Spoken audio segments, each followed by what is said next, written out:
اور اگر نہیں پتا تھا تو ہماری والا بات ثابت ہوئی، یہ مرغا لنگڑا ہے، یہ مرغا لنگڑا ہے، ایک ہی کام آ سکتا ہے. اور نہیں سمجھو کچھ بات یار، سمجھو علمی ذبح کرنے کی بات کر رہا ہوں، اصلی والا نہیں. اصلی والے میں تو ہم لمبی عمر کی دعائیں مانگتے ہیں، بھائی اللہ بھائی ہدایت دے اس کو، اس کے پیچھے جو اندھے بہرے لنگڑے لولے مقلد ہیں انہیں بھی ہدایت نصیب ہو.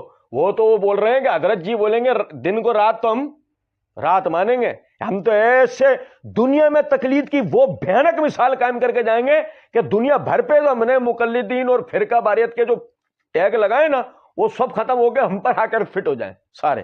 سنیں ذرا بات. کچھ عرصے کے بعد کوفے کے نوجوان ابن حسمان خزائی کے گھر اکٹھے ہو کر آئے اور انہیں تنگ کرنے لگے. وہ تلوار لے کر نکلے، مگر جب انہوں نے ان کی کثرت دیکھی تو وہ مدد کے لیے پکارنے لگے. وہ بولے تم خاموش ہو جاؤ، تمہیں ایک ہی بار سے اس رات کے خطرے سے